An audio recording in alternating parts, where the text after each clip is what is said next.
welcome back to my channel. We are in the middle of a series on Essay Writing 101. The topic today is writing killer introductions. How can you write an introduction that is going to hook your reader, include all the good information, and really set up everything you need to set up for an effective essay? This video does not cover thesis statements. That's going to be covered in its own separate video just because that sentence is the most important sentence of your essay and it deserves a little extra time. This one's going to be about introductions in general. What should you include? What should you avoid? And what are some tips for you to be successful in that? So the first thing you want to do in your introduction, if you're writing an essay, again, this is all about formal essays. You can watch the earlier introductory videos if you want to know more. The first thing you need to do in your introduction is to hook your readers. First, I'm going to give you some don'ts as far as hooking your readers. We've all seen clickbait on the internet, and normally what that is just a cry for attention, and usually there's not a whole lot of worthwhile content behind some of those clickbait titles. You don't want to begin your essay in a way that makes people feel like they are experiencing that same call for attention. So you don't want to begin with a rhetorical question. Generally speaking, it's not good form. So for the example today, we're going to pretend like you got a prompt that asked if Charles Dickens in A Tale of Two Cities paints the revolution in France to be more of a fundamentally constructive thing or a fundamentally destructive thing. It's a really plausible essay prompt, especially if you're in high school, and so that's what we're going to run with our examples.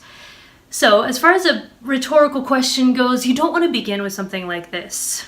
How would you feel if Madame Defarge knitted you into her hit list? It does get your attention, it does hook the reader, but it also feels really gimmicky, and you want to avoid that feeling. You want this to be a formal essay. You have something to say. You're not just trying to get people to read your essay. You want people to agree with your position on the prompt. So avoid rhetorical questions. A lot of people fall back on those, and it's not the best way.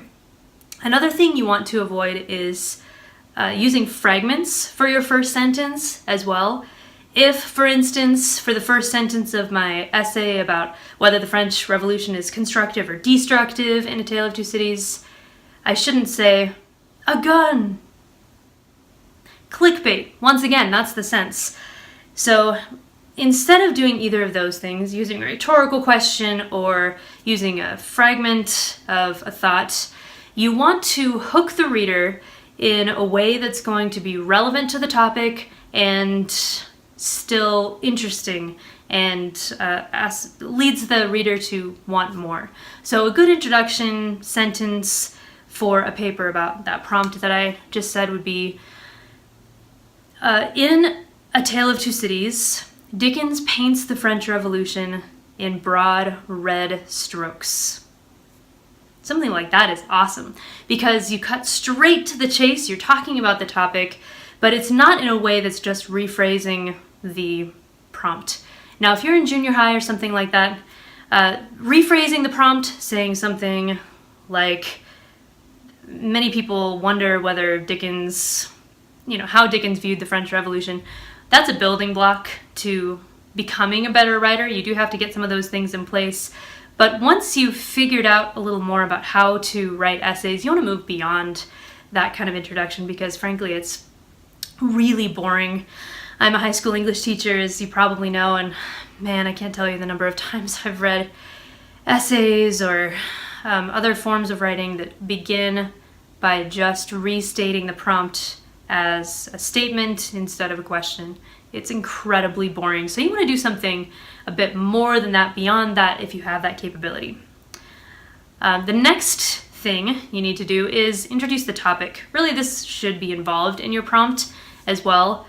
But by topic, I mean not only what is your paper generally going to be about, but you also need to include, if it's about literature, the work and the author. Very often, something else that I see is that students either with take-home papers or with test essays, just won't up front talk to me about which work they're writing about. Now, A Tale of Two Cities is really common. Once I start talking about Madame Defarge, a lot of people will know what you're referring to, but that doesn't mean that you can skip over the part where you say the work and the author. Even if it's something as famous as Hamlet and you start talking about Hamlet, still have to say what the work and the author is somewhere in the introduction. So make sure that you do that.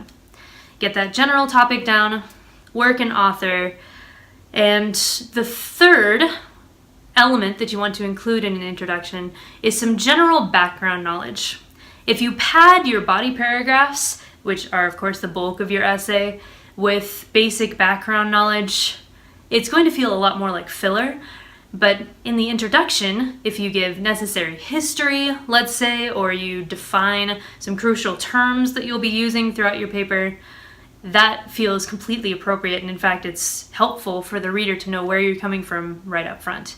So if you have some of that necessary background, give it in the introduction, unless you have a really good reason for putting it somewhere else. Make sure that you introduce the problem of the prompt specifically, if there is a problem that you are addressing or something that you're trying to solve. And then all of your introduction should, for the most part, again, for a formal essay, funnel and get more and more specific until you lead all the way up to your thesis statement. Your thesis statement is your answer to the prompt. So was Charles Dickens viewing the French Revolution as more of a constructive or a destructive thing in A Tale of Two Cities? Well, you've done the research, you've found your data, you've thought about it, you've organized your thoughts, and here is your answer to that question. Your thesis statement, again, is so important that I'm going to give it its own video, and so make sure to stay tuned and watch that next one. But those are the elements that you need for a good introduction that will keep it relevant, interesting, and full of all the information that your reader needs to know. Alright, I hope this was helpful for you. If it was, please like and subscribe. Give me some comments about things that you would like to hear about in these videos. That can be either about essay writing or really anything to do with writing or literature. I'd be happy to make those videos for you. I hope to see you next time.